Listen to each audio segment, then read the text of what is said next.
हाँ, तो एक बार जरूर खुशी के साथ, आनंद के साथ ताली बजनी चाहिए, खुशी के साथ चेहरे पे खुशी नजर आनी चाहिए, सभी के चेहरे हंसते हुए नजर आने चाहिए।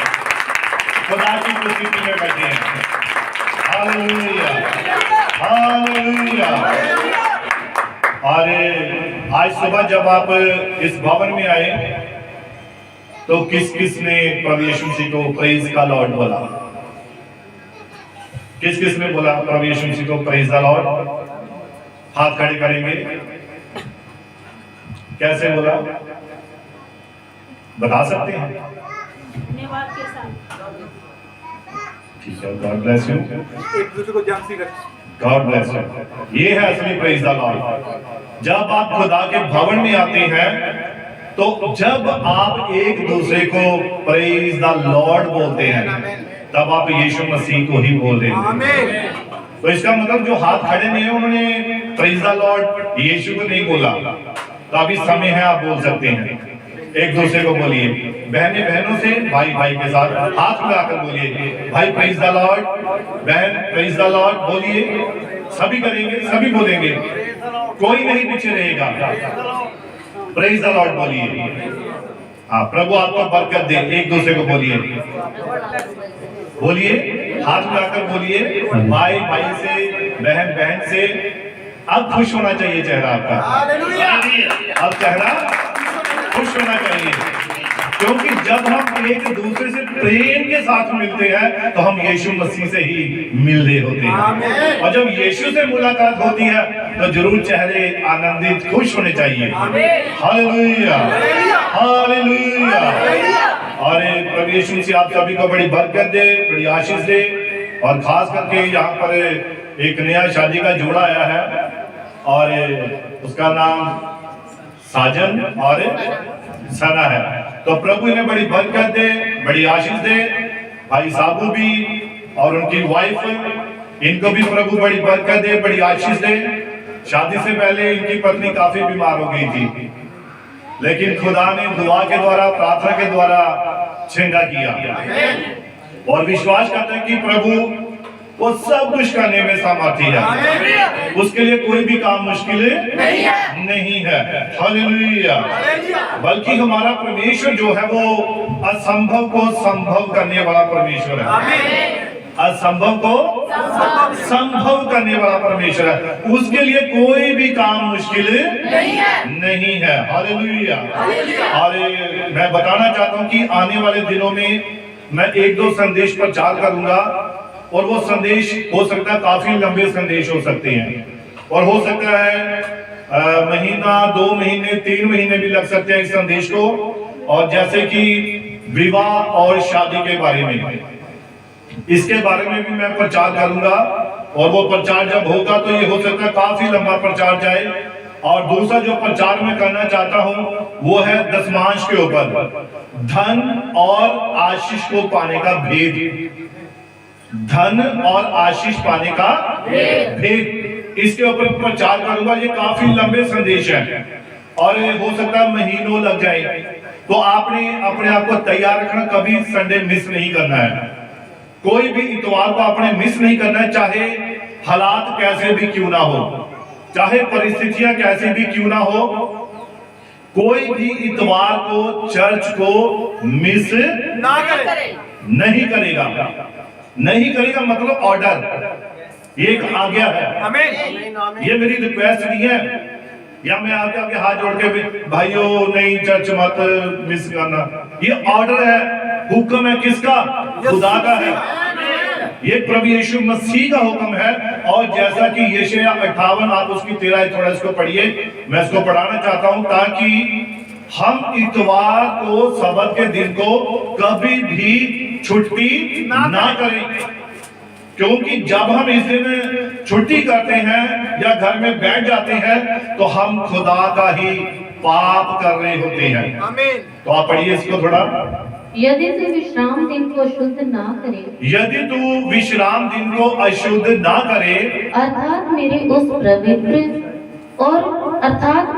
पवित्र दिन में। अब देखिए ये क्या है? पवित्र दिन है, और किसका दिन है? ये यहोवा परमेश्वर का पवित्र दिन है।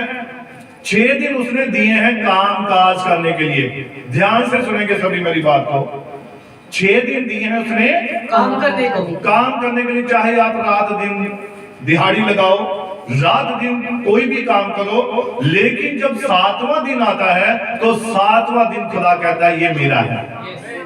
दिन तो सभी उसी के हैं, लेकिन ये दिन जो है सबत का दिन है, जो विश्राम दिन है, यहोवा कहता है ये मेरा दिन है और तुम इसे अशुद्ध ना करो। अगर हम उसके दिन को अशुद्ध करते हैं, उसकी आज्ञा को तोड़ते हैं, तो खुदा कभी भी हमें बरकत नहीं देगा, आमीन, कभी भी हमें आशीषें नहीं देगा। हाँ जी पढ़िए। यदि तू विश्राम दिन को शुद्ध ना करे, यदि तू विश्राम दिन को अशुद्ध ना करे, अर्थात मेरे उस पवित्र दिन में। अब ये पवित्र दिन किसका? यहोवा का, यहोवा परमेश्वर का। हाँ जी पढ़िए। अपनी इच्छा पूरी करने का यत्न ना करे। मेरे उस पवित्र दिन में, अब ध्यान से सुनिए, मेरी ओर देखिए सभी। यहोवा क्या कह रहा है? अर्थात मेरे उस पवित्र दिन में तू अपनी इच्छा पूरी ना करने का यत्न ना। पूरी ना करने का यत्न नहीं करना है। अपने मन की इच्छा को इस दिन पूरा नहीं करना है। मनुष्य के मन में बहुत सारी इच्छाएं हैं, बहुत सारे विचार हैं, पर खुदा क्या कर रहा है? सबत के दिन और सबसे ज्यादा काम इतवार को ही आप आएंगे। आमीन, आमीन। विवाह शादियां कब आएंगी? एतवार को, विवाह को आएंगी, है ना, एतवार को आएंगी। मैंने अपने सभी भाई बहनों से, रिश्तेदारों से, सगे संबंधियों से, सभी से कह रखा है कि अगर आपका एतवार के दिन, इतवार के दिन अगर विवाह है, शादी है, कोई प्रोग्राम है, खुशी का या ऐसी कोई बात है, तो हम बिल्कुल नहीं आएंगे। आमीन, आमीन। हम बिल्कुल भी नहीं आएंगे। अभी पिछले दिनों में नवंबर महीने में हमारी भांजी की शादी थी, तो हमारी बहन ने पूछा दीदी ने कि कब रखे उसकी शादी, तो हमने कहा भी एक एतवार का दिन और एक शनिवार का दिन छोड़ दो, बाकी आप किसी दिन रख लो, हम जरूर आएंगे। अगर इतवार के दिन या शनिवार के दिन होगा तो हमारे पास फिर कोई टाइम नहीं, हमने साफ मना किया और उन्होंने अलग दिन ही रखा। किसके हाथ में है? यहोवा के हाथ में, ये आपके हाथ में है। आप अपने परिवार में सच्चाई करते हैं। मेरे घर में ये नहीं होना चाहिए, ऐसा नहीं होना चाहिए, ये नहीं होना चाहिए, ये नहीं करना है, वो नहीं करना है, तो आप खुदा के हुक्मों को कैसे एक तरफ रख सकते हैं? तो इसीलिए देखो, हम अपनी बरकत को गंवाना नहीं है, हमें अपनी आशीष को, अपनी बरकत को बनाए रखना है। और कैसे बनाए रखते हैं? खुदा के वचन में बने रहकर ही हम अपनी आशीषों को, अपनी बरकतों को रख सकते हैं। हालेलुया। हालेलुया। ये सिर्फ समझाने के लिए मैं कह रहा हूं। हम सभी आपस में क्या है? भाई बहन, भाई बहन है कि चाचा ताए मामा मामी है। यहाँ पर चर्च में, कलीसिया में कोई भी चाचा ताया मामा मामी नहीं है।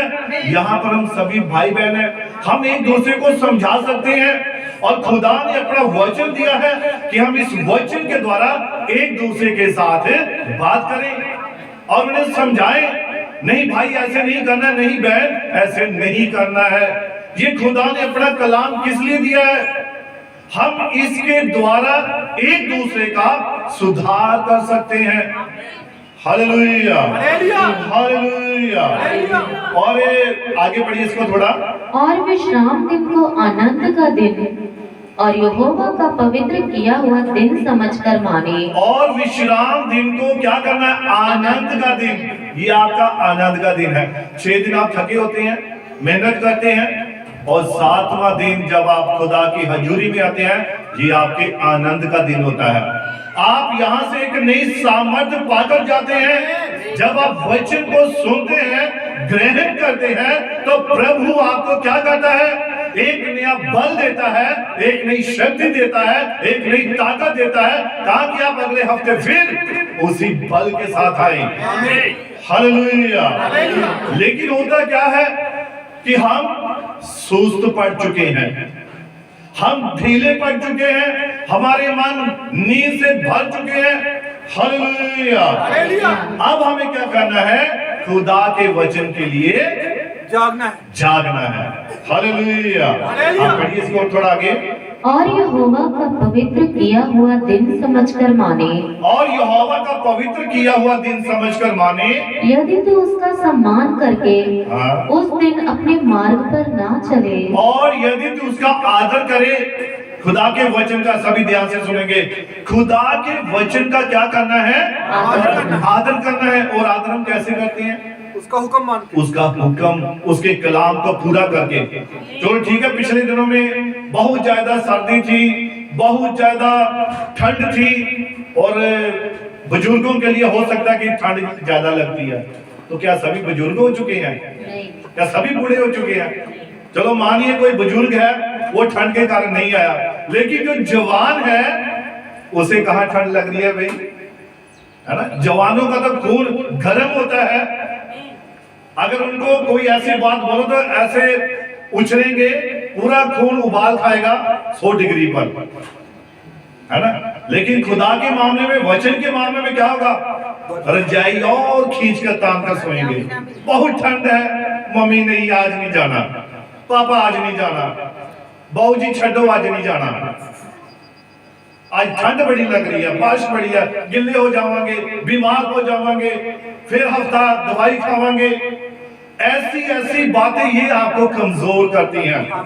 लेकिन जो एक जवान है, जो मसीह का एक पैदा हुआ, उसके विश्वास से भरा हुआ विश्वासी है, वो कभी भी इन बातों की तरफ ध्यान नहीं देता है। उसके लिए सर्दी गर्मी कुछ नहीं है। आमीन। क्या है? नहीं है। सर्दी गर्मी कुछ नहीं है। तो बूढ़े कौन है? सर्दी गर्मी वाले, जिनको सर्दी गर्मी लगती है। हाय आज बड़ी गर्मी, एसी होने चाहिए थे 4, हाय इथे हीटर होने चाहिए, बड़ी ठंड लग रही है। ये बूढ़े लोग हैं, असल में ये बूढ़े हैं। आमीन। तो मैं कहता हूँ जो बूढ़े वो तो आते हैं चर्च में, भाई बंसी हैं, बुजुर्ग हैं, वो सबसे पहले चर्च में आते हैं। आमीन। उनको पता उनकी जिम्मेवारी क्या है, और वो चाहे बारिश होती है, चाहे मौसम कैसा भी क्यों होता है, भाई सबसे पहले आते हैं और अपने काम को पूरा करते हैं। तो अगर वो सोचे नहीं अब तो मैं बुजुर्ग हो चुका हूँ, कमजोर हो चुका हूँ, चल पास्टर जी किसी और की ड्यूटी लगाओ, ये फिर वो बात नहीं है। हालेलुया। हालेलुया। हालेलुया। हालेलुया। तो इसलिए यहोवा परमेश्वर क्या कहता है? अपने मन की इच्छा को पूरी ना करो, बल्कि यहोवा के जो मन की इच्छा है उसे पूरा करो, तब तुम आशीष पाओगे, तब तुम बरकत पाओगे, तब आपके जीवन में खुदा काम करेगा। इसको हम और आगे थोड़ा पढ़ेंगे। और अपनी इच्छा पूरी ना करे, और अपनी इच्छा पूरी ना करे, और अपनी ही बातें ना बोले, और अपनी ही बातें ना बोले। बहुत सारे इतवार को अपनी बातें बोलते हैं। छोटी सी बात को लेकर अगर झगड़ा हो जाता है, जा मैं नहीं चर्च जाना, तू लेट हो गई है, तब मैं खड़ना ही नहीं, तू ये हो गया, तूने ये कर दिया, तूने वो कर दिया, खाना नहीं बना, ये नहीं किया। मैं पहले कितनी बार कह चुका हूँ, शनिवार को आपकी आधी क्या पूरी तैयारी होनी चाहिए। सुबह चर्च जाना है, हमारे मन में खुदा के वचन के प्रति प्यास होनी चाहिए। जैसे आप शादी के लिए तैयार होते हैं ना, किसी शादी में जाना होता है तो कितने 2 महीने 3 महीने पहले तैयारी चलनी शुरू हो जाती है। ब्याह आ गया घर, क्यों सिस्टर 2-3 महीने पहले शादी, है ना? खुशी होती है, मन में आनंद होता है, सारे काम एक तरफ हो जाते हैं, खास करके चर्च के काम। आपको नहीं मैं बोल रहा, मैं सभी को बता रहा हूँ, चर्च के काम एक तरफ हो जाते हैं। फिर क्या दिखाई देता है? सिर्फ शादी, है ना? जाएंगे गाड़ी में, पहाड़ों में, उधर जाएंगे, पार्क में जाएंगे, ये देखेंगे, वो देखेंगे, ये बातें फिर नजर आती है। खुदा वो पीछे पीछे, वो मेरी बेटी, मैं भी हूँ, चर्च में आना है, पास्टर जी रुक जाओ, यहोवा जी रुक जाओ, आ जाएंगे, पहले ये जरूरी काम है, नहीं तो रिश्तेदार नाराज हो जाएंगे, है ना? वो क्या बोलेंगे? ये सब क्या है? ये हम खुदा का आदर नहीं कर रहे हैं। Hallelujah, hallelujah, hallelujah. हाँ, इस और आगे बढ़ेंगे। तो तू यहोवा के कारण सुखी होगा। तो तू यहोवा के कारण सुखी होगा। लेकिन सुखी कब होगा? जब चर्च में आएगा, जब खुदा के भवन में आएगा, उसकी उपस्थिति में आएगा और अपने मन को यहोवा के वचन के लिए खोल देगा, तब तू क्या होगा? सुखी होगा। वरना बहुत कुछ आपके पास होने पर भी लोग दुखी ही रहते हैं। रहते कि नहीं रहते हैं? अभी देश का सबसे अमीर व्यक्ति कौन है? अडानी, है ना? अडानी अंबानी जो भी है ना। हाँ, तो ये क्या है? सबसे अमीर व्यक्ति है। लेकिन उनके परिवार में भी क्या है? आज झगड़ा चल रहा है। तो हम कहते हैं नहीं, जिसके पास बहुत पैसा है, बहुत धन दौलत है, वो बहुत सुखी है। सबसे दुखी वही होते हैं। उनको ये नहीं पता लगता पैसा खर्च कहाँ करना है, यही टेंशन रहती है उन्हें। लेकिन एक विश्वासी जानता है, खुदा लिखा है धर्मी का थोड़ा दुष्टों के बहुत से बेहतर है। तो इसलिए अपने थोड़े पर ही हमें क्या करना है? संतोष करना है, उसी पर हमें विश्वास करना है। खुदा क्या करता है? हमारे थोड़े में ही बरकत देता है। हालेलुया। ये नहीं कि हमारे पास जब बहुत ज्यादा होगा तभी हम चर्च में जाएंगे, तभी हम खुदा को देंगे, ऐसा नहीं होना चाहिए। Hallelujah, hallelujah. और निर्गमन की पुस्तक 31 और उसकी 12 पढ़ेंगे। निर्गमन की पुस्तक 31 अध्याय उसकी 12 और 13 ऐसे पढ़ेंगे। फिर यहोवा ने मूसा से कहा, और यहोवा ने मूसा से कहा, तू इस्राएलियों से ये भी कहना, तू इस्राएलियों से ये भी कहना, निश्चय तुम मेरे विश्राम दिनों को मानना। निश्चय, देखो निश्चय खुदा पक्का कर रहा है। निश्चय तुम मेरे विश्राम दिन को मानना। हाँ जी, पढ़िए। क्योंकि तुम्हारी पीढ़ी पीढ़ी में मेरे और तुम लोगों के बीच ये एक चिन्ह ठहरा है। ये क्या है? एक कौन सा चिन्ह है? ये सबत का दिन है। ये खुदा ने पीढ़ी पीढ़ी के लिए एक चिन्ह दिया है कि इस दिन आपने खुदा की उपस्थिति में हाजिर होना ही होना है, चाहे कुछ भी क्यों ना हो जाए। हाँ, आगे बढ़िए। जिससे तुम ये बात जान रखो, जिससे तुम ये बात जान रखो कि यहोवा हमारा पवित्र करने हारा है। यहोवा हमारा क्या है? पवित्र करने हारा है। हाँ जी, पढ़िए। इस कारण हाँ जी। तुम विश्राम दिन को मानना। इस कारण तुम किसको मानना? विश्राम दिन को मानना। हाँ जी, पढ़िए। क्योंकि वे तुम्हारे लिए पवित्र ठहरा है। क्योंकि तुम्हारे लिए वो क्या ठहरा है? पवित्र ठहरा। विश्राम दिन पवित्र है। और यशाया 58:13 में क्या पढ़ा है? कि तुम यहोवा के सबत के दिन को अशुद्ध मत करो, है ना। तो इसीलिए चर्च कभी मिस नहीं करना। मौसम खुल चुका है। खुदा ने हर मौसम हमारी सहूलियत के लिए दिया है। अगर सर्दी आती है तो ये हमारे लिए जरूरी है, गर्मी आती है ये भी जरूरी है, बरसात आती है ये भी जरूरी है, पतझड़ आती है वो भी जरूरी है। इन सारी बातों का, जितने भी सृष्टि की बातें हैं, ये एक मनुष्य जीवन के लिए अति जरूरी है। हालेलुया। इसलिए ये कभी अपने मन में विचार नहीं करना है सर्दी बहुत है, गर्मी बहुत है, बरसात बहुत है, कैसे जाएंगे। ये आम दुनिया के लोगों के लिए ये सवाल हो सकता है कैसे जाएंगे, पर एक विश्वासी के लिए कुछ भी असंभव नहीं है। वो कभी भी ढीला नहीं पड़ेगा। अब रोमियो की पुस्तक में पाठ्यवान लिखा है, कौन हमको मसीह के प्रेम से अलग करेगा।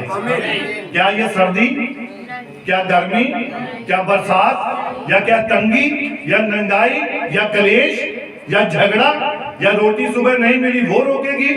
कौन सी चीज आपको रोक सकती है? कोई भी चीज आपको मसीह के प्रेम से नहीं रोक सकती है। Hallelujah, hallelujah. अरे मैं धन्यवाद करना चाहता हूं उस महान परमेश्वर का जो अपने लोगों को अपने वचन के द्वारा बरकत देता है, आशीष देता है। एक और आयत हम पढ़ेंगे, उपदेशक की पुस्तक 4 अध्याय और उसके 9 और 10 आयत। उपदेशक की पुस्तक 4 अध्याय और उसकी 9 और 10 आयतों में पढ़ेंगे। एक से दो अच्छे हैं, एक से दो अच्छे, दो अच्छे हैं। हाँ जी पढ़िए। क्योंकि उनके परिश्रम का अच्छा फल मिलता है, क्योंकि उनके परिश्रम का अच्छा फल मिलता है। अगर एक व्यक्ति हो, एक व्यक्ति कुछ नहीं कर सकता है। ये कर सकता है? नहीं कर सकते। नहीं कर सकता। तो बाइबल कहती है, खुदा का कलाम कहता है एक से दो भले अच्छे हैं। हाँ जी पढ़िए। क्योंकि उनके परिश्रम का अच्छा फल मिलता है, क्योंकि उनके परिश्रम का फल अच्छा मिलता है। क्योंकि यदि उनमें से एक गिरे हाँ, तो दूसरा उसको उठाएगा। अब ध्यान से सुनिए इस बात को। यदि उनमें से अगर दो व्यक्ति होंगे, अगर एक गिर जाए तो दूसरा क्या करेगा? उसको उठाएगा। उसको उठाएगा। ये पति पत्नी क्या है? ये नया शादी का जोड़ा है ना। मैं थोड़ा इनको समझाना चाहता हूँ। वहां तो समय नहीं मिला, मौका नहीं मिला है ना, बताना चाहता हूँ वचन के बारे में। ये पति पत्नी क्यों शादी क्यों होती है? खुदा चाहता है, खुदा का कलाम कहता है एक से दो अच्छे हैं। अगर एक गिर जाए तो दूसरा उसे उठाएगा। वो उठा सकता है। अब ये नहीं कि उसको ठेडा लग गया, ठोकर लगी और गिर पड़ा, ये वाला गिरना नहीं है। हो सकता है आपके जब आपकी शादी होती है, हो सकता तंगी आ जाए, हो सकता है कोई मुश्किल आ जाए, कोई परेशानी आ जाए, तो ये नहीं कि वो एक दूसरे को ऊंचा नीचा बोलना शुरू कर दे। ये इसके लिए दो व्यक्ति किसने एक दूसरे को तसल्ली दे, एक दूसरे को हौसला दे, एक दूसरे के प्रति अपने प्रेम को, अपने प्यार को दर्शाएं, क्योंकि यहोवा परमेश्वर यही चाहता है। Hallelujah, hallelujah. मैं बात कर रहा था कि चर्च में ये मामा मामी चाचा चाचे ताई ये क्यों नहीं होते हैं? यहाँ सभी भाई बहन होते हैं, क्योंकि हम सभी खुदा के बेटे और बेटियां हैं। Hallelujah, hallelujah. और इस कारण है कि हम सभी एक ही आत्मा के द्वारा पैदा होते हैं, तब हम आपस में भाई बहन होते हैं। क्योंकि हमने एक ही आत्मा से क्या लिया है? बपतिस्मा लिया है। बपतिस्मा लिया है और एक ही आत्मा प्राप्त किया है। जब एक ही आत्मा ने हमें पैदा किया है तो हम आपस में क्या है? भाई बहन। भाई बहन है। हालेलुया। और जब हम आत्मा के द्वारा पैदा होते हैं, आत्मा के द्वारा चलते हैं, आत्मा के द्वारा कामों को करते हैं, तो हमारी संतानें भी आत्मा का होती हैं। ये बाइबल कहती है, ये खुदा का कलाम कहता है। Hallelujah, hallelujah. इसीलिए क्या करना है? मसीह के वचन में बने रहना, तभी वो आपको ब्लेस करेगा, आशीषित करेगा। और लगातार खुदा के वचन से जुड़े रहना है। जैसा कि यूहन्ना की अंजील में लिखा है, यीशु मसीह ने कहा है, सच्ची अंगूर की बेल मैं हूं, और जो टहनी मेरे साथ जुड़ी रहती है वही बहुत सारा फल लेकर आती है। जो टहनी टूट जाती है, छोड़ देती है, चल जाना बंद कर देती है, फिर लिखा है कि वो सूख जाती है। तो मसीह से अलग होकर हम कुछ भी नहीं कर सकते हैं। तो हमें तो वचन के साथ, चर्च के साथ जुड़े रहना है, ताकि हम हमेशा हरे भरे रहें। पहला भजन हम पढ़ते हैं, वहां क्या लिखा है? धन्य धन्य है वह व्यक्ति जो कहाँ रहता है? परमेश्वर के भवन में परमेश्वर के नदियों के किनारे पर रहता है। उसकी जड़ें वो उस वृक्ष के समान है जिसकी जड़ें उस नदी के बीच में है। वो कभी मुरझाता नहीं है और ना ही कभी उसके पत्ते सूखते हैं, हमेशा हरा भरा रहेगा। क्यों? क्योंकि उसकी जड़ नदी के अंदर है। और वो नदी क्या है? वो नदी ये है, ये खुदा का कलाम। जब आप इसके साथ जुड़े रहेंगे, आप हमेशा हरे भरे रहेंगे। बाइबल में एक औरत पाई गई है, क्या था उसका नाम? नौमी। और नौमी के नाम का मतलब क्या है? हरी भरी। लेकिन बाइबल कहती है, खुदा का कलाम कहता है कि वो कब तक हरी भरी थी? जब तक वो यरूशलेम में थी, जब तक वो वचन में थी, जब तक वो खुदा के हुक्म थी, वो हुक्मों को पूरा कर रही थी, आज्ञाओं को पूरा कर रही थी, तब तक बाइबल कहती है वो बिल्कुल हरी भरी थी। उसके 2 बेटे थे, पति था, सब कुछ था। लेकिन हुआ क्या कि जैसे ही उसने यरूशलेम को छोड़ा तो बाहर गई तो क्या हो गया, पति मर गया, उसके दोनों बेटे भी मर गए और पति भी मर गया। और जो उसकी बहुएं थी वो क्या होगी, विधवा होगी। और जब वो वापस आई, अरे नौमी आ गई, नौमी आ गई, तो उसने क्या कहा, मुझे अब नौमी ना कहो, ना कहो, मैं अब क्या होगा तो उजड़ी हूं, मेरा तो सब कुछ उजड़ चुका है। क्यों?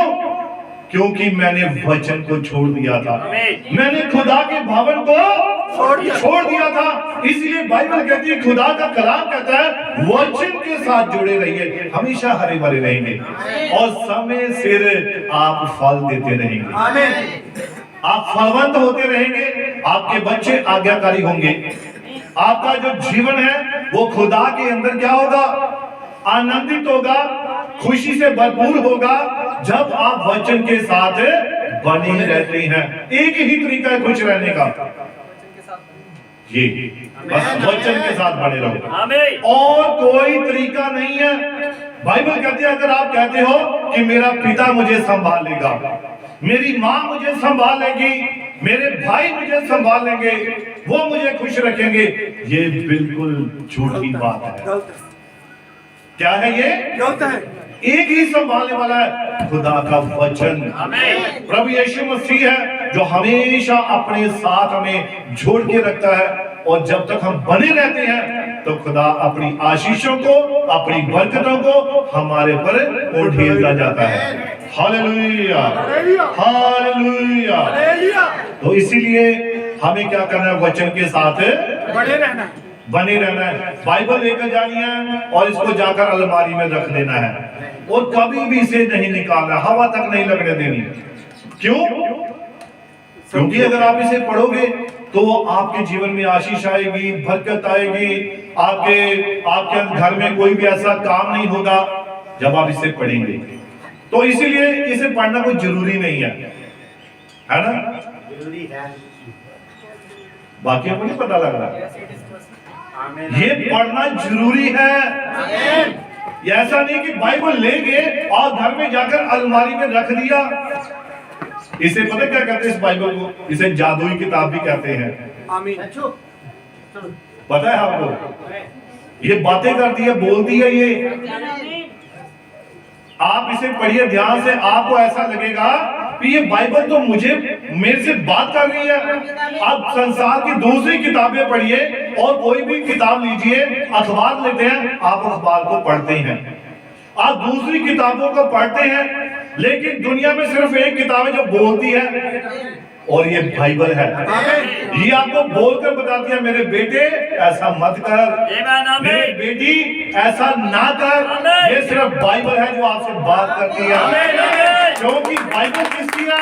ये खुदा का वचन है, ये खुदा का मुख है, और खुदा इसके द्वारा हमसे बातें करता है। Hallelujah, hallelujah. तो जितने इस बाइबल को पढ़ते हैं उनके साथ खुदा बात करता है। और मैं हमेशा कहता हूं, जो बाइबल को पढ़ते हैं उनके चेहरे बताते हैं, जो प्रार्थना करते हैं उनके चेहरे बताते हैं, उनके चेहरे हमेशा खुश रहेंगे। कोई यहाँ पर चूल्हा नहीं बनाता, मथे में चूल्हा ही बनाया रहता है, गुस्सा ही रहता है। उनके चेहरे पे, माथे पे कभी ऐसा ये नहीं होगा, वो हमेशा खुश और आनंदित रहेंगे। उन्हें कोई टेंशन नहीं होती, उन्हें कोई फिक्र नहीं होती, उन्हें किसी भी प्रकार की चिंता नहीं होती है। क्यों? ये तसल्ली देने वाला बाइबल ही कहती है, अपनी सारी चिंता मुझ पर डाल दो, मुझे तुम्हारा ध्यान है। तो जब ध्यान रखने वाला है तो फिर आप यहाँ वो गैस चूल्हा क्यों बनाते हो, है ना? टेंशन, 24 घंटे टेंशन में रहते हैं। नहीं रहना है टेंशन में, अपनी सारी चिंता, अपना सारा बोझ यीशु मसीह को सौंप दो। Hallelujah, hallelujah. अब जब बाइबल हम कहते हैं ये खुदा का कलाम है, खुदा का वचन है, हमसे बातें करता है, फिर हम इस पर विश्वास क्यों नहीं करते हैं? करते हैं सभी। हम इस पर विश्वास नहीं करते हैं। हम क्या करते हैं, हम प्रार्थना तो जरूर करते हैं, हम खुदा को अपनी चिंता तो देते हैं, लेकिन फिर भी आधी पकड़ी होती है, छोड़ी नहीं होती हमने। ऐसा ही होता है ना। होता क्या है, अभी जैसे ये भाई इधर आइए एक मिनट, मैं कहता हूं कि ये क्या करे, अपनी कोई प्रार्थना करे, प्रभु ये मैंने प्रार्थना की है, ये मेरी प्रार्थना है कि मुझे समझ दे, मुझे बुद्धि दे, इसे पकड़ो और ये प्रार्थना मानिए, दीजिए मुझे। मैं बता रहा हूं कि मैं प्रार्थना ग्रहण करने वाला हूं। एक मैं बता रहा हूं, मुझे सौंपो अपनी चिंता, अपना बोझ, अपनी बीमारी, अपनी सारी परेशानी, ये आपने दुआ की और ये मुझे दे रहा है, लेकिन खींचो, आधा खींचो। ये स्थिति है हमारी प्रार्थना की। हम खुदा को देते नहीं है, पकड़ के रखते हैं, खींच के रखते हैं, क्योंकि हम क्या करते हैं, हम हमेशा अपनी प्रार्थना करते तो हैं, लेकिन खुदा को सौंपते नहीं है। हम उसके हाथ में पूरी तरह से नहीं देते हैं और आदि फिर खींच के रखते हैं, नहीं प्रभु पता नहीं देगा या नहीं देगा, इतने दिन हो गए हैं, इतनी लंबी प्रार्थना हो गई है, इतने दिन हो गए, अभी तक कोई उत्तर नहीं आया, कोई जवाब नहीं आया, क्योंकि हमने खुद पकड़ के रखी है। अभी आप छोड़ोगे तो मैं प्रार्थना ग्रहण करूंगा, मैं आपकी प्रार्थना का जवाब दूंगा, लेकिन जब आपने पकड़ के रखा है तो फिर कैसे होगा। तो प्रार्थना यहीं पर अटकी हुई है। फिर चाहे आप जितना मर्जी दुआ करो, जितना मर्जी आप बोलो, कभी भी आपका उत्तर नहीं मिलेगा। ये टेंशन छोड़नी पड़ेगी। ये चल रहा, खींचतान चल रही, खींचो, ये खींचतान ये चल रही है। प्रभु मेरी दुआ सुन, मेरी दुआ सुन, मेरी प्रार्थना सुन, मुझे बरकत दे। छोड़ना है ही नहीं है, तो फिर बरकत कैसे आएगी। अभी दे दो मुझे, ग्रहण होगी। तो इसीलिए हमें क्या करना, हमें अपनी प्रार्थना करनी जरूर है, लेकिन खुदा को सौंप देनी है। हम क्या करते हैं, प्रार्थना करके तो आते हैं और साथ में ही वापस ले आते हैं, और खुदा देखता रहता है प्रार्थना कहाँ गई, वो ढूंढ रहा है कहाँ रखी प्रार्थना इसकी, वो मिलती नहीं है, क्योंकि आपने छोड़ी नहीं है, आपने चिंता छोड़ी नहीं। आप चिंता साथ लेकर चले गए, अपनी बीमारी को, अपनी परेशानी को, अपने बोझ को आप साथ ही लेकर चले गए, लेकिन जब आप छोड़कर जाते हैं तब खुदा आपको जवाब देता है, तब आपको उत्तर मिलता है, तब आप चंगे होते हैं, तब आपकी सारी परेशानियों का हल होता है। Hallelujah, hallelujah. इसीलिए क्या करना है, खुदा के आगे दीन होइए, नम्र होइए, अपनी प्रार्थनाएं कीजिए, छोड़ के आइए। प्रभु ये अब टेंशन तेरी है, मेरी कोई टेंशन नहीं। अभी पिछले दिनों में हमने शादी में जाना था, और किसी पास्टर की बेटी की शादी थी, और वहां पर मैंने घर में अपनी वाइफ को बोला था कि हमने इतना सगन डालेंगे, इतना थोड़ा देंगे, है ना। और मैंने कहा कि गाड़ी का तेल भी इतना लगेगा, ये भी होगा, वो भी होगा, ये सब मैं सोच रहा था। फिर बाद में मैंने, नहीं प्रभु मेरा काम नहीं, ये तेरा ही काम है, जो करना है तूने ही करना है। मुझे नहीं पता कैसे होगा, कौन करेगा, पर मैं जानता हूं कि प्रभु तू सब कुछ करने में सामर्थ्य है। और जब हमने जाना था, और ये गवाही है बड़ी जबरदस्त, जब जाना था तो मैंने अपना पैंट कोट निकाला अलमारी में से और उसे पहना। अब जैसे ही उस कोट को मैंने पहना तो उसमें शगन का लिफाफा पहले से ही पड़ा हुआ था, और मैंने कहा शायद मैंने ऐसे डाल दिया होगा। तो जब मैंने निकाला, जितना शगन हमने वहां देना था उतने ही पैसे उसमें रखे हुए थे। तो मैंने कहा कि ये कहां से आ गए, तो मेरी खुशी का कोई ठिकाना नहीं। खुदा यहोवा यिरे है, आखिरी समय में काम करता है। आखिरी, बिल्कुल आखिरी समय में, जब आप बिल्कुल वो हो जाते हैं, है ना, आप एकदम छोड़ दो टेंशन, फिक्र नहीं करनी। अब्राहम के बारे में क्या मामला था, अब्राहम जब अपने पुत्र को लेकर गया तो उसने उसको बांध दिया, है ना, उसने लकड़ी के ऊपर रख दिया, छुरी पकड़ ली और अपने बेटे को कुर्बान करने चला था। अब जैसे ही छुरी ऐसे उठाई तो हो सकता है यहां तक उसके दिल तक पहुंची हो, यहां तक, है ना, तभी खुदा की आवाज आई, रुक जा, इसे कोई नुकसान ना पहुंचा, मैंने देख लिया है कि तू मेरे प्रति ईमानदार है। यहोवा ने मौके पर ही वहां एक मेढ़ा है ना, वहां पर मेढ़ा प्रकट कर दिया था। तो उस जगह का नाम क्या रखा? यहोवा यिरे, मुहैया करवाने वाला परमेश्वर। आखिरी समय में, आखिरी वक्त में, अब देखिए आप कब तक आप उस पर विश्वास दिखा सकते हैं। सद्रक, मेशक, अबेदनगो, ये 3 इब्रानी लड़के थे, 3 विश्वासी थे, और जब इनको आग की भट्टी में डाल दिया, हुक्म हो गया, राजा ने कहा इन्हें आग की भट्टी में डाल दो। तो जब तैयारी चली थी, हो सकता है वो लड़के घबरा सकते थे, ये कौन सा करेगा, कुछ नहीं, कोई बात नहीं, देख लेंगे। और 7 गुना उस भट्टे का सेक कर दिया था। 7 गुना। पहले हो सकता है 1 गुना जलाते हैं और 2 गुना, लेकिन जब राजा को गुस्सा आया तो उसने 7 गुना उसका सेक बढ़ा दिया। अब 7 गुना दूर से ही अब वहां भट्टा जल रहा है, तो भट्टे के अंदर डालने वाले जो सद्रक, मेशक, अबेदनगो, उनको जब डाल दिया गया, कपड़े बांध कर, और जब उनको डाल दिया गया, उनको तो कुछ नहीं हुआ, लेकिन जो डालने वाले थे, उसको गिराने वाले थे, वो जलकर मर गए। लेकिन उन्हें कोई फिक्र नहीं थी। सद्रक, मेशक, अबेदनगो, इन्हें कोई चिंता नहीं थी, इन्हें कोई फिक्र नहीं थी। वो जानते थे कि जो हमें, जिस पर भरोसा करते हैं, विश्वास करते हैं, वो आग की भट्टी में भी बचाने की सामर्थ्य रखता है।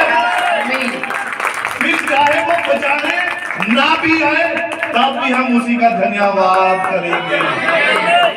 ये एक विश्वास है। अपनी सारी चिंता यीशु मसीह के ऊपर डालो। किसी भी बात की टेंशन मत लो, कोई भी बात की चिंता मत करो। आप यहोवा परमेश्वर, बाइबल कहती है, आप उसे परख कर देखो, चेक करके देखो। उसने कहा कि मुझे परखो कि मैं भला हूं कि नहीं। कोई दुनिया में और व्यक्ति नहीं है, कोई दूसरा ईश्वर नहीं है जो कह सके मुझे परखो, लेकिन यहोवा परमेश्वर कहता है परख कर देखो कि यहोवा भला है। तो आपने कभी परखा? परख कर देख लीजिए। उसने कहा मलाकी की नींद में, परख कर देखो कि मैं तुम्हारे लिए आकाश की खिड़कियां खोलकर तुम्हारे लिए आशीष की बारिश करता हूं या नहीं करता। ये यहोवा परमेश्वर है, वो कहता मुझे परख कर देखो। आप देखिए, जो भाई बहन कहते हैं मैं उपवास नहीं रख सकता, मैं कमजोर हूं, मुझे भूख जल्दी लगती है, आप परख कर देखो। खुदा मैं तेरी बेटी हूं, मैं तेरा बेटा हूं, मैं इतना लंबा उपवास नहीं रख सकता। आप कहिए खुदा से। जो कहते हैं मेरी सुबह जाग नहीं खुलती है, मैं दुआ करना चाहता हूँ, 3 बजे उठना चाहता हूँ, 2 बजे उठना चाहता हूँ, पर मेरी जाग नहीं खुलती है। खुदा से कहिए परख कर देखो, प्रभु मैं 2 बजे उठकर तेरी आराधना करना चाहता हूँ या करना चाहती हूँ। तो खुदा ठीक 2 बजे आपकी ऐसे नींद जगा देगा कि जैसे आप कभी सोई नहीं थे। वो इस प्रकार से आपको अपनी हजूरी में लेकर आता है। इसीलिए बाइबल कहती है, खुदा का कलाम कहता है, चिंता मत करो। और चिंता किसके समान है? चिता के समान है ना? Hallelujah, hallelujah.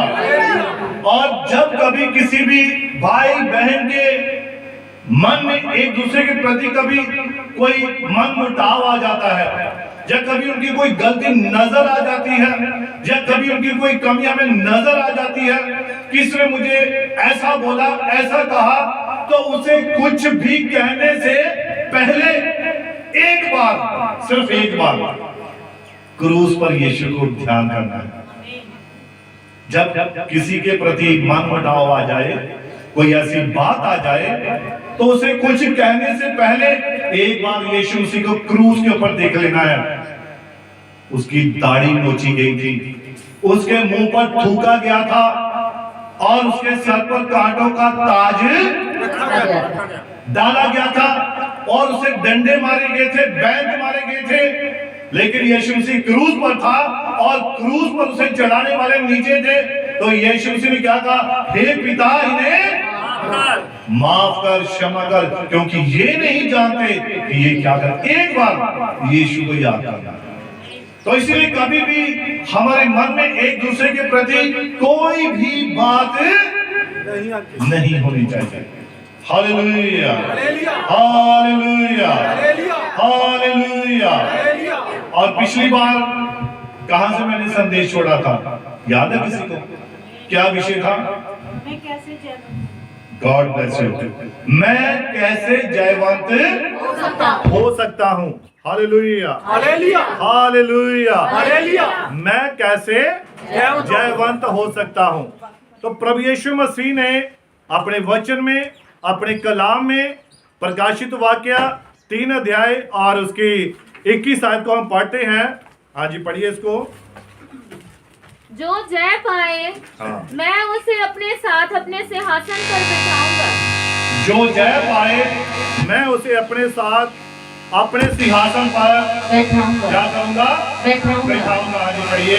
जैसे मैं भी जय पाकर अपने पिता के साथ उसके सिंहासन पर बैठ गया, जैसे मैं भी अपने पिता के स्थान सिंहासन पर जीत कर जय पाकर बैठ गया, जिसके कान हो वह सुन ले। और जिसके कान है वह सुन ले कि आत्मा कलीसियाओं से क्या कहता है। Hallelujah, hallelujah, hallelujah. हालेलुया। अब देखिए, ध्यान से सुनिए मेरी बात को। ये लौदीके काल की बात हो रही है, और जैसा कि पिछली बार मैंने बताया था कि इस काल के लोगों का रवैया, व्यवहार बेरुखा हो गया था, जिसके कारण यहोवा परमेश्वर इस काल के लोगों को क्या कर रहा था? फटकार रहा था, और एक तीखी फटकार दे रहा था। और नबी कहता है इस काल के लोगों को एक झिड़क की जरूरत थी। Hallelujah, hallelujah, hallelujah, hallelujah. और इस लौदीके काल में मसीह को उन्होंने क्या कर दिया? बाहर कर दिया हुआ है। याद है सभी को संदेश?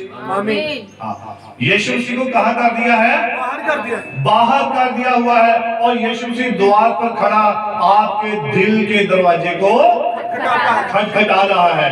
Hallelujah, hallelujah, hallelujah. हालेलुया। और नबी कहता है कि फिर भी प्रभु यीशु मसीह दयावान है, करुणा से भरपूर है, और वो प्रेम से भरा हुआ है। फिर भी वो आपके दरवाजे पर खड़ा है, आपके मन के बाहर खड़ा है, आपके हृदय के द्वार पर खड़ा है, और आपके द्वार को क्या कर रहा है? खटखटा रहा है, ताकि आप द्वार को खोलें और मसीह अंदर आए, और वो आपके साथ क्या करे? भोजन करे। भोजन करे। हालेलुया। हालेलुया। फिर उसके बाद मैंने एक कहानी भी बताई थी कि प्रभु यीशु मसीह ने सोचा कि मैं धरती पर जाकर देखूं कि 2023 साल हो गया मुझे मरे हुए, तो देखता हूं कि अब वो लोग बदल चुके हैं या पहले वाले ही हैं। ना तो वो पिलातुस है, ना वो हेरोदेस है, ना वो यहूदी हैं जिन्होंने क्रूस पर चढ़ाया, और वो सब चेक करने के लिए, लेकिन क्या पाया? अभी भी वही आत्मा काम कर रहा था। इसीलिए नबी कहता है इस काल के लोगों को एक तीखी फटकार की जरूरत है। हालेलुया। अब ध्यान दीजिए नबी का संदेश, मैं कैसे जयवंत हो सकता हूं। और नबी कहता है कि परंतु गौर फरमाएं, यहाँ पर उसकी बुलाहट जो है वो सिर्फ कलीसिया के लिए नहीं है। यीशु मसीह कलीसिया को नहीं कह रहा है कि ये कलीसिया मेरी है, फलानी कलीसिया मेरी है, फलानी डिनोमिनेशन मेरी है। उसने ऐसा नहीं कहा। उसने पर्टिकुलर एक व्यक्ति के लिए कहा कि जो जय पाए उसे मैं अपने साथ सिंहासन पर बिठाऊंगा। हालेलुया। अब देखिए वो कहता है जो जय पाए, समझे, कलीसिया जय पाए, ये नहीं, परिवार नहीं, लोगों की भीड़ नहीं, बल्कि जो जय पाए वो मेरे साथ सिंहासन पर बैठेगा। हालेलुया। अब ध्यान दें, मैं आपको थोड़ा पुराने नियम में लेकर जाना चाहता हूं, जहां पर बहुत सारे लोग ये सोचते हैं कि अगर मैं चर्च में जा रहा हूं तो मेरे बच्चे उद्धार पा चुके हैं, या कोई बाप या कोई माँ ये सोच रही है कि मैं चर्च में जा रही हूँ, मैं दुआ कर रही हूँ, मैं प्रार्थना कर रही हूँ, मैं उपवास रख रही हूँ, तो मेरा सारा परिवार बच जाएगा। ऐसा बिल्कुल भी नहीं है। ये अपने दिमाग से इस बात को निकाल दो, ये कभी भी अपने मन में मत लाना। हर एक प्राण को अपना बदला देना पड़ेगा। बाप का प्राण अलग, बेटे का प्राण अलग, बेटी का अलग, पत्नी का अलग है। ये कभी भी अपने मन में मत सोचना कि कोई बात नहीं, मेरी दादी जा रही है, मेरा नाना जा रहा है, मेरा बाप जा रहा है, मेरी माँ जा रही है, मुझे चर्च जाने की जरूरत नहीं है। ये विचार मन से निकाल दो, पूरी तरह से निकाल दो। Hallelujah, hallelujah, hallelujah. हालेलुया। आप इसको देखिए, यहेजकेल 14 और उसकी 12 पढ़ेंगे। यहेजकेल 14 अध्याय और उसकी 12 तक।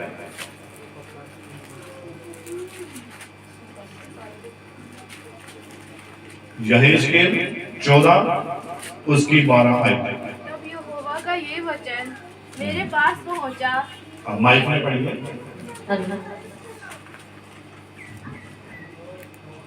तब यहोवा का ये वचन मेरे पास पहुंचा। अब इस बात को आप सभी ने थोड़ा ध्यान से सुनना है, बिल्कुल आपका ध्यान इधर होना चाहिए। यहाँ पर क्या वचन कह रहा है, ध्यान से सुनिए। हाँ जी, पढ़िए। तब यहोवा का ये वचन मेरे पास पहुंचा। और बाइबल कहती है, खुदा का कलाम कहता है कि तब यहोवा का वचन मेरे पास पहुंचा। हे मनुष्य के संतान, हे परमेश्वर की संतान, जब किसी देश के लोग हाँ। मुझसे विश्वासघात करके पापी हो जाएं, जब किसी देश के लोग मुझसे विश्वासघात करके पापी हो जाएं, और मैं अपना हाथ उस देश के विरुद्ध बढ़ाकर उसका अन्न रूपी आधार दूर करूं, हाँ पढ़िए, और उसमें अकाल डालकर उसमें से मनुष्य और पशु दोनों का नाश करूं। और यहोवा परमेश्वर कह रहा है, अगर किसी देश में अकाल पड़ जाए, वहां पर ये हो जाए, वो हो जाए, और अगर वहां के लोग मेरी आज्ञा से फिर जाएं, मेरे विरुद्ध पाप करें, तब मैं क्या करूंगा? वचन क्या कहता है? हाँ जी सुनिए। और उसमें अकाल डालकर उसमें से मनुष्य और पशु दोनों का नाश करूं। और यहोवा परमेश्वर वहां पर क्या करेगा? अकाल को भेजेगा, और वहां पर मनुष्यों का और पशुओं का दोनों का ही क्या करेगा? नाश करेगा। हाँ जी पढ़िए। तब चाहे उसमें नूह, दानियल और यूब ये तीनों पुरुष हों। बस यही बात पर मैं आपका ध्यान लाना चाहता था। इस बात को आप थोड़ा ध्यान रखिए। चाहे उस देश में चाहे मनुष्य हैं, चाहे पशु हैं, और यहोवा परमेश्वर कहता है जब उन्होंने मेरे विरुद्ध पाप किया तो मैं वहां पर अकाल भेजूंगा, और वहां के जितने भी पशु हैं, मनुष्य हैं, उन सभी को क्या कर दूंगा? नाश कर दूंगा। फिर चाहे वहां पर नूह नबी भी हो। कौन हो? नूह हो और दानियल हो और अय्यूब हो। अब ये तीनों धर्मी मनुष्य हैं। फिर ये चाहे तीनों वहां पर हो और ये कहें कि मेरा घराना भी बचेगा, मेरा परिवार भी बचेगा, तो यहोवा परमेश्वर क्या कहता है? पढ़िए इसको। तो भी वे अपने धर्म के द्वारा केवल अपने ही प्राणों को बचा सकेंगे। तो भी वो केवल अपने धर्म के कारण केवल अपने प्राणों को ही बचाएंगे। जो लोग सोचते हैं ना कि बस अही चर्च जा रहे हैं, कोई गल नहीं, बच्चे नहीं जाते, कुछ नहीं, आपके खुदा इन्हें भला करेगा, कोई भला नहीं करेगा इससे खुदा। ये अपने दिमाग से इन बातों को निकाल दो कि हम चर्च जा रहे, खुदा इनका कुछ भला नहीं होगा। भला तब होगा जब वो भी आकर वचन को पूरा करेंगे, वचन को मानेंगे, वचन के अनुसार जिएंगे, तभी उनका भला होगा। खुदा ऐसे ही अपनी ये बाइबल अपना वचन खिरात में नहीं देता है, ऐसे नहीं वो फेंकता है। तो बाइबल जो कहती है कि पवित्र वस्तु कुत्तों के आगे, सूरों के आगे ना डालो। जो वचन की कदर नहीं करते उनको कभी वचन मत दो। Hallelujah, hallelujah, hallelujah, hallelujah. इसलिए इस विचार को निकाल दीजिए। तो बाइबल कहते हैं नूह कितने साल? 120 साल तक उसने प्रचार किया था, और 120 साल में जाकर वो धर्मी बना। अय्यूब को देखिए, दानियल को देखिए, शेरों की मांग में डाला गया, कितने दुख सहे, गुलामी में रहा, तब जाकर ये धर्मी कहलाए हैं। और हम 1 साल 2 साल चर्च में आकर अपने आप को धर्मी मान लें, हम अपने परिवार को धर्मी मान लें, बाइबल साफ तौर से मना करती है। फिर चाहे वहां पर नूह नबी हो, चाहे दानियल हो, चाहे अय्यूब हो, केवल अपने धर्म के कारण अपने ही प्राणों को बचाएंगे। अब वचन आप सुन रहे हैं तो बरकत किसे मिल रही है? हमको। या आपके घर में बैठे बाकी परिवार को? बताइए। आप यहाँ चर्च में खाना खाएंगे तो खाना किसके पेट में जाएगा? वो तो आपके पेट में जाएगा, आपके मुंह में जाएगा।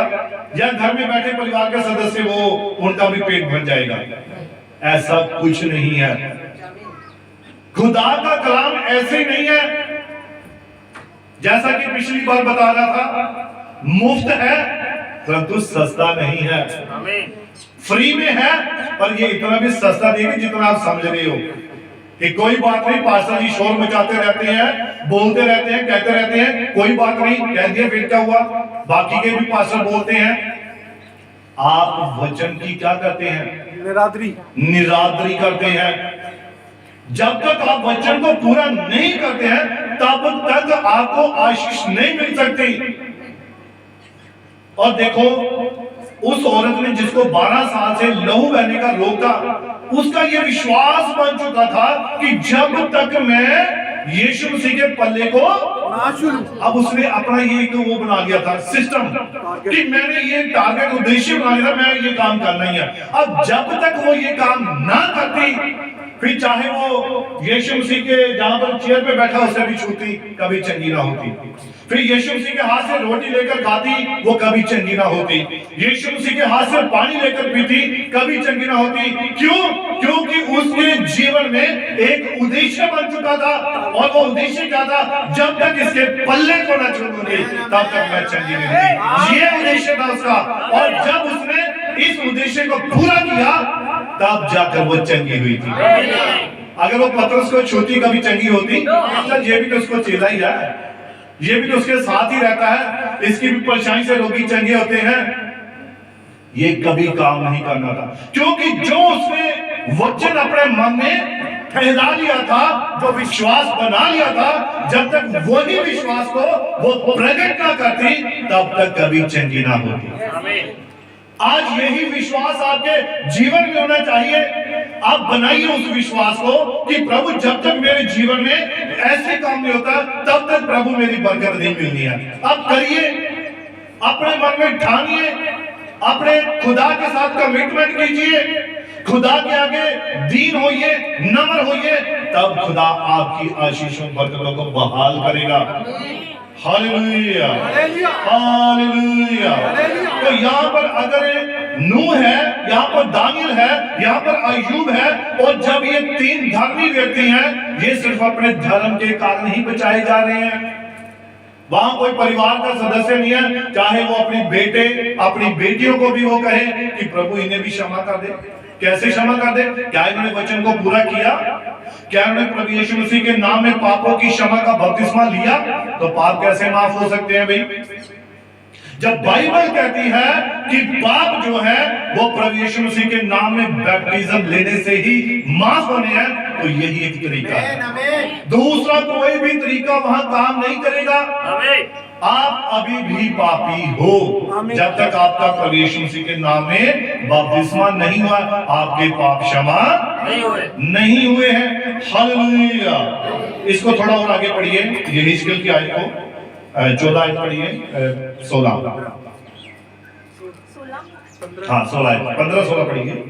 यदि मैं किसी देश में दुष्ट जंतु भेजूं, अब यदि किसी देश में मैं दुष्ट जंतु भेजूं जो उसको निर्जन करके उजाड़ डाले, और वो उस देश को पूरी तरह से उजाड़ कर दे, निर्जन कर दे, हाँ जी पढ़िए, और जंतुओं के कारण कोई उसमें होकर न जाए, और जंतुओं के कारण जो खतरनाक जीव जंतु उनके कारण कोई भी उस देश में से ना निकले, हाँ जी पढ़िए, तो चाहे उसमें वे 3 पुरुष हों, चाहे उसमें ये 3 पुरुष हों, तो भी प्रभु यहोवा की ही वाणी है।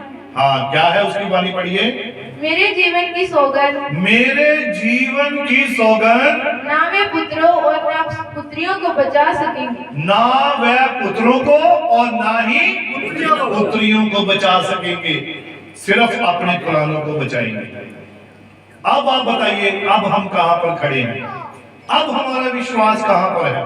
आप पूरे परिवार को चर्च में आना चाहिए नहीं आना चाहिए? अगर क्या चाहते हैं माता पिता सोचे कि बस हम आ गए हैं तो कोई बात नहीं, बच्चे मर्जी कर रहे हैं, करने दो, तो इससे परिवार बचाया नहीं जाएगा। इसीलिए बाइबल कहती है, खुदा का कलाम कहता है, घराना कब बचाया जाता है? जब हम प्रेरितों की पुस्तक 16 अध्याय वहां पढ़ते हैं तो वहां लिखा है, तू बच और तेरा घराना। आप पहले बचा, अपने बच्चों को उस मार्ग पर लेकर चलो, बच्चों को वचन की शिक्षा दो, उन्हें कलाम की शिक्षा दो, उन्हें यहोवा की आज्ञा को मानना सिखाओ, तब जाकर आपका घराना क्या करेगा? उद्धार पाएगा, मुक्ति पाएगा। वरना जो चर्च में आ रहा है, जो वचन को सुन रहा है, जो वचन को जी रहा है, उसी का ही उद्धार होगा। Hallelujah, hallelujah. वचन बहुत सख्त है भाई, लेकिन यीशु मसीह कहता है, मेरा झूला हल्का और सहज है, मुलायम है। और इतना मुलायम भी आप समझ जाइए, इसका थोड़ा सा सच्चाई लेकर चल जाइए। कोई आपको बहुत बड़े बड़े काम नहीं करने पड़ते हैं। आप अपने दुनियावी संसार के रीति रिवाजों से छूट चुके हैं। मैं भाई से किसी से बात कर रहा था कि आज क्या हो रहा है। हम अभी जब वचन में नहीं थे, मसीह में नहीं थे, तो हम संसारिक कामों को भी करते थे और पूरी तरह से करते थे। एक साल में कितने त्योहार आते हैं, कितने त्योहारों को हम मनाते हैं और कितना खर्चा करते हैं। कितना करते हैं खर्चा एक साल में? अगर एक त्योहार का खर्चा 2-3 हजार है तो साल में कितने आते हैं? 15। हर महीने में आप 12 ही रख लो, 12 है ना, तो 12 ही रख लो। तो आप समझ लीजिए 12 दूना 24। अगर एक त्योहार का 2000 खर्चा, तो 12 अगर 3 है तो 12 36,000 रुपया साल का ये खर्चा है। किस चीज का? त्योहारों का। और जिनसे आपको कोई बरकत नहीं मिल रही, कोई आशीष नहीं मिल रही, लेकिन जब मसीह में आ गए तो हमने इन्हें छोड़ दिया। तो हम कहते हैं हमने इनको छोड़ दिया। अब हम संसार के रीति रिवाजों में शामिल नहीं होते हैं। लेकिन अब जो मसीह के काम है हम वो भी नहीं कर रहे हैं, हम उनसे भी दूर हैं। तो ना वहां से हमने काम वहां भी छोड़ दिया और यहां कभी नहीं किया। तो हम कहां खड़े हैं? हम खाली खड़े हैं, हवा में हैं। हमारा कोई स्टैंड नहीं है। तो इसीलिए क्या करना है, हमें जब मसीह में आगे हैं, मसीह को ग्रहण कर लिया है, मसीह के फिर जो हुक्म है, जो उसकी आज्ञा है, पूरी तरह से उसे मानना चाहिए, ताकि यहां तो हम सच्चे हो, यहां तो कम से कम हम मसीह के सामने, उसके सामने अपने चेहरे को दिखा सके। हालेलुया। मेरी बातें समझ आ रही हैं? नींद किसे किसे आ रही है? हाथ खड़ा करेंगे, ठीक है। तो अब क्या करना है? आपने वचन को ध्यान से सुनना है, इसके सर से ऊपर से नहीं जाने देना है। एक एक बात जो है वो बहुत कीमती है ना? आमीन। अभी कहानियां सुनाने लग जाए तो मैं कहता सभी का भी काम खड़े हो जाएंगे, या कोई और स्टोरी सुनाए। जब वचन आता फिर नींद आनी शुरू हो जाती है। क्यों? शैतान नहीं चाहता कि वचन आपके हृदय में जाए, वो चाहता ही नहीं है। और हम आगे पहले क्या हैं, शैतान कहाँ के हम खुद ढूंढते हैं। आज नींद नहीं आई मैनू, शैतान पहले खड़ा, अच्छा मैनू याद किया था, मैं हाजिर है, और पूरा ट्रक आपके ऊपर गिरा देता है। तो फिर आंखें ऐसे आदि होती है। तो इसीलिए क्या करना है? खुदा के वचन को सीधा अपने हृदय में, अपने मन में रखना है। और यही जब अंदर जाता है तो ये फलवंत होकर आपके जीवन में फलों को प्रकट करता है। यही आपकी आशीषों को लेकर आता है, यही आपकी बरकतों को लेकर आता है, यही आपके बच्चों को बुद्धि देता है, समझ देता है, ज्ञान देता है।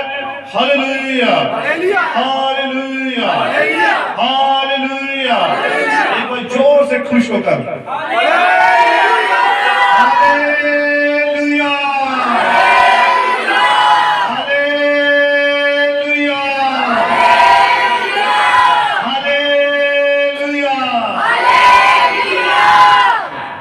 अब लगा पता भी कलीसिया यहाँ बैठी है। इसका मतलब आपको ये थोड़ी एक्सरसाइज करवानी चाहिए। क्यों? तो इसलिए वचन क्या करना है, वचन को सीधा अपने मन में जाने देना है, यही आपको फलवंत करता है। Hallelujah, hallelujah. और नबी कहता है, कहां पर हम उसको पढ़ लीजिए थोड़ा।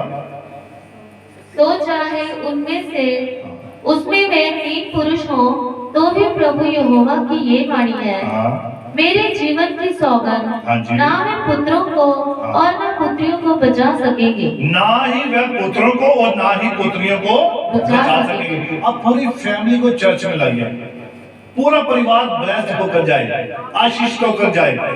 जब जाए तो आपको सचमुच लगे कि सचमुच आज खुदा का अनुग्रह हमारे साथ है भाई, खुदा की बरकत हमारे साथ है, खुदा की आशीष हमारे साथ है। Hallelujah, hallelujah. आप महसूस करते जाना है, महसूस करते जाना है कि वचन हमारे साथ साथ चल रहा है। घर में जाइए, फिर रिमाइंड कीजिए। अब कितने जो अपने मैसेज सुनते हैं YouTube पर, अपने चैनल विटनेस ऑफ जीसस जो चैनल हमने बनाया है, इसमें कितने जो यहाँ संदेश सुनते हैं? 1 2 3 4, बाकी 12, है ना? ये ऐसे नहीं चलते हैं चर्च। आपको अपने चर्च के प्रति पूरी रीति से ईमानदार होना है, साथ लेकर चलना है। हम सभी ने अपने चर्च को आगे बढ़ाना है, फलवंत होना है। मिलजुल कर ही हम आगे बढ़ सकते हैं। बताइए, क्या अकेला पास्टर आगे बढ़ सकता है? या अकेली कलीसिया या आप अकेले आगे बढ़ सकते हो? ये हम सभी की दुआएं होती हैं, हम सभी की प्रार्थनाएं होती है। मैं कहता हूं आज से प्रार्थनाएं करनी शुरू कर दो, मौसम खुल गया है और उपवास के लिए भी तैयार हो जाओ। आपको मालूम है ना, कहा है कि यहाँ पर एक फैमिली की ड्यूटी लगेगी, चाहे रोते हुए चाहे हंसते हुए रखना तो पड़ना ही है, चाहे इधर जो मर्जी हो जाए, उपवास रखना ही है। उपवास का समय आप सभी को पता है। आमीन। जैसे आज शाम 6 बजे, अगले दिन शाम 6 बजे। कोई क्या लगा ये तो बड़ा सख्त है भाई, ये बड़ा सख्त उपवास है। कई तो पानी पी लेते हैं, कई तो चाय भी पी लेते हैं, तो भाई कई तो फ्रूट भी खाते हैं। वो कहते हैं हाँ ये फ्रूट वाला व्रत है भाई, ये तो चाय वाला व्रत है, ये फलाना उपवास है। आप जानते हैं कि जो मुस्लिम है, मुस्लिम इनका उपवास कैसे होता पता है? सबसे सख्त उनसे मैं कहता हूँ कि आप किसी भाई को मिले उससे पूछना, वो थूक भी अंदर नहीं जाने देते हैं। तो आप पानी की बात कर रहे हो, चाय की बात कर रहे हो, फ्रूट की बात कर रहे हो, वो थूक भी अंदर नहीं, वो भी थूक देते हैं बाहर, फिर ये भी अंदर नहीं जाना चाहिए। ये है उपवास। खुदा का उपवास मतलब क्या है? आप इमरजेंसी में हैं, आप आईसीयू में हैं, आपका वो ट्रीटमेंट जब चाहिए तो आपको इस स्थिति में आना पड़ेगा। रोते हुए, बाइबल कहती है रोते हुए, बिलखते हुए अपने कपड़ों को, अभी ये संसारी कपड़े की बात कर रहा, आत्मिक जो आपने दूसरे कपड़े संसारी कपड़े पहने हैं, संसार की बातें पहनी हुई है, संसार के काम पहने हुए, इन्हें उतार दो और क्या करो? पवित्र आत्मा को पहन लो। वो आपको समय देगा, वो ताकत देगा उपवास कैसे रखना है।